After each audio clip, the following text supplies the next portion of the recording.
Hi යාළුවනේ අද අරන් ඇවිල්ලා තියෙන්නේ The Daily Life of Immortal King කියන ලස්සන ඇනිමේ එකයි. මේක මම රිව් කරන්නේ එපිසෝඩ් 3 ඉඳන් 1 සහ 2 මම ලින්ක් එක කමෙන්ට් බොක්ස් එකේ දාලා තියන්නම්. මේකේ සීසන් 2ක් තියෙනවා. පළවෙනි සීසන් එකේ එපිසෝඩ් 15ක් තියෙනවා. දෙවෙනි එකේ එපිසෝඩ් 10ක් වගේ තියෙන්නේ. මම බොරුටෝ නතර කරේ බොරුටෝ කෙනෙක් ගේන නිසායි. ඉතින්ලාම පටන් ගත්තේ එයානේ. ඒ නිසා මම එයාට ඉඩ දීලා මම මේක රිව් කරන්නම්. එහෙනම් මාව සබ්ස්ක්‍රයිබ් කරලා නැත්නම් සබ්ස්ක්‍රයිබ් කරලා පහළ තියෙන බෙල් අයිකන් එක ක්ලික් කරලා වැඩි කතා නැතුව අපි යමු අද වීඩියෝ එකට.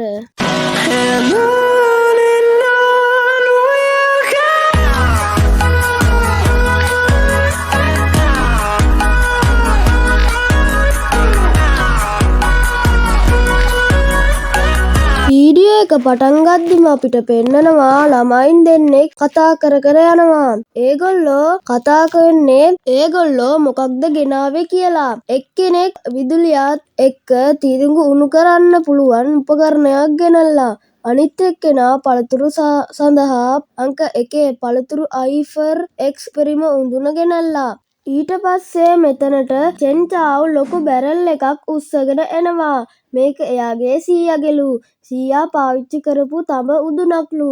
එයා මේ තඹ උඳුනෙන් ජින්ඩම් හදලා සොන්නාව්ගේ හිත දිනාගන්න යන්නේ. එහෙම හිත ඉද්දි මෙතනට සොන්නාව් ගොඩක් බොඩිගාඩ්ස්ලත් එක්ක එනවා. ඊට පස්සේ එයා බර්ලින් කියලා කතා කරනවා. ඊට පස්සේ එයා ඉන්න තැනට යනවා. චෙන්චාව් නම් ඒක දැකලා ගල් වෙනවා.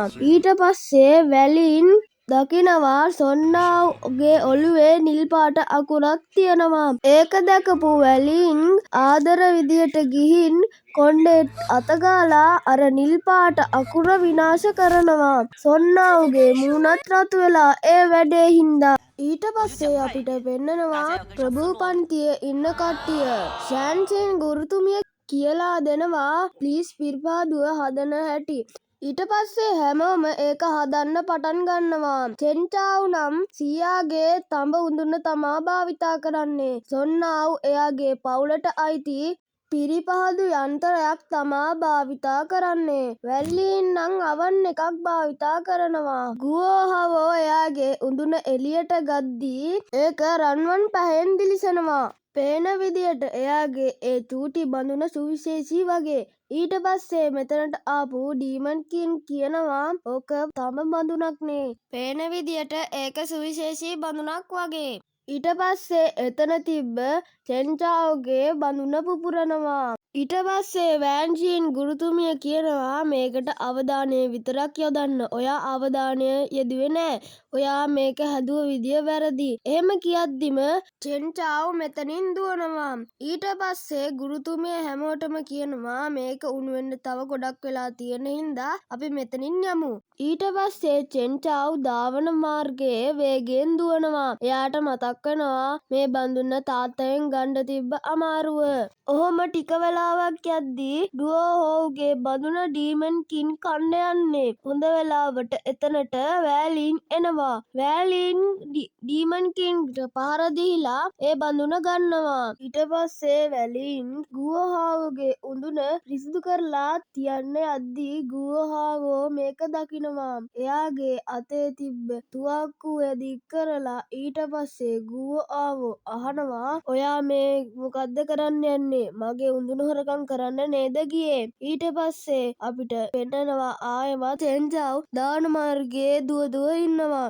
එයාට දැන් වේගෙන් දුවලා ගොඩක්ම හති. ඊට පස්සේ එයා ඒ බයත් එක්ක මෙයාට එක දේවල් පේන්න පටන් ගන්නවා. ඒ මොනවාද කිව්වොත් වෑලින් සහ සොන්නාව් එකට ඉන්නවා පේන්න පටන් ගන්නවා. ඊට පස්සේ එයා වෑලින්ගෙන් සොන්නාව බේරගන්න කියලා හිතලා වෑලින්ට පහර දෙන්න යනවා. ඊට පස්සේ අපිට වෙන්නනවා තුවක්කුව වෑලින්ගේ පැත්තට දික් කරන් ඉන්න ගුවෝහාව්ව. වෑලින් කොච්චර පැහැදිලි කරත් ඩීමන් කින්ගෙන් මම ඕක ආරක්ෂා කරගත්තා කියලා ඒක ගුවෝහාවෝ විශ්වාස කරන්නේ නෑ. ඊට පස්සේ අන්තිමට අරයා ගාව තිබ්බ තුවක්කුවෙන් වෙඩි තියෙනවා. ඒ දියරිය කෙලින්ම ගිහිල්ලා චෙන්චාව්ගේ කට ඇතුලේ. එයාට ඒක පෙවිලා සිහිය නැති වෙනවා. ගුවෝ ආවොත් ඒක දැකලා බය වෙනවා. ගුවෝ ආවෝ කියනවා වෛද්‍ය ප්‍රතිකාර සඳහා මෙයාව උස්සන් එන්න. ඊට පස්සේ ඒගොල්ලෝගේ පන්ති කාමරයට යනවා. ඊට පස්සේ ඒ දෙන්නා පිල් එකක් සෑදීම සඳහා අවශ්‍ය අමුද්‍රව්‍ය එකතු කරගෙන පිල් එක සාදන්න බඳුනට දානවා. ඊට පස්සේ පිල් එක සාදන්න අමුද්‍රව්‍ය එකතු කරපු මහන්සියට ගුවෝහාවෝ ඉඳ ගන්නවා. ඉඳගද්දි මතක් වෙනවා ටීචර් තව පැය දෙකකින් එනවා කියලා. ඊට පස්සේ මේකට විසඳුමක් කල්පනා කර ඉද්දි වැලින්න නිකන් ඉන්නවා. ඊට පස්සේ ඩීමන් කින් ආයෙමත් ඩුවෝහාවගේ බඳුන කණ්ඩ යන්නේ. ඒක දැකපු ඩුවෝහාවෝ ඩීමන් කින්ට පහර දෙනවා. ඊට පස්සේ ඩුවෝහාවගේ බඳුනට ඩීමන් කින්ගෙන් වැදුන ප්‍රහාරයක් හින්දා පිල් එක හැදීම තවත් වේගවත් වුණා. ඒ ගැන වැලින් ඇහුවම ඩීමන් කින් කියන්නේ මගේ ආධ්‍යාත්මික බලයෙන් කාලය පාලනය කරන්න පුළුවන්. ඒක ඇහුණ අපේ දෙන්නට නම් සුපිරි අදහසක් ආවා. ඒගොල්ලෝ දැන් කරන්න යන්නේ ඩීමන් කින්ගේ බලය පාවිච්චි කරලා පිල් එක නිර්මාණය කිරීමේ කාලය අඩු කර ගැනීමයි. ඊට පස්සේ ඒගොල්ලෝ පිල් එක හැදීමේ කාලය අඩු කරාට පස්සේ පිල් එක හැදිලා ඉවරයි. ඊට පස්සේ ඒක ටෙස්ට් කරන්න දෙන්නේ ඩීමන් කින්ට. පිල් එක හැදීම සාර්ථක නිසා ඒක චෙන්චාවුට කවනවා. ඊට පස්සේ ගුවෝහුට දැනෙනවා ටීචර් එනවා කියලා. ටීචර් පරක්කු කරන්න හිතාගෙන ගුවෝහුවෝ යනවා ටීචර් පරක්කු කරන්න. ඒකෙන් නම් පළක් නෑ. ටීචර් ඉක්මනට පන්ති කාමරේ එනවා. ඊට පස්සේ ඒගොල්ලෝගේ ගෝල්ඩන් පිල් පරීක්ෂා කරනවා. ගුවෝහුගේ ගෝල්ඩන් පිල් එක දැකලා ටීචර් හොඳයි කියනවා. හැබැයි වැලින්ගේ ගෝල්ඩන් පිල් එක දැකලා ටීචර් වැලින්ගේ හොඳටම බයිනවා. ඊට පස්සේ අපිට ඊළඟ සීන් එකෙන් පෙන්නනවා ඒ තුන්දෙනා එළියේ ඉන්නවා. ඒ තුන්දෙනාගෙන් චෙන්චාවුට සිහියක් එනවා. චෙන්චාව් අහනවා කොමගේ බඳුන. ඊට පස්සේ එයා දකිනවා ඒක අලුත් අඩියා කරලා තියෙනවා. ඊට පස්සේ එයා වැල්වින්න බදා ගන්නවා. හරි යාළුවනේ, අද වීඩියෝ එක මෙතනින් අවසන්. ඊළඟ වීඩියෝ එකේ ඉක්මනට හමුවෙමු. ඕගොල්ලන්ට සුබ දවසක්.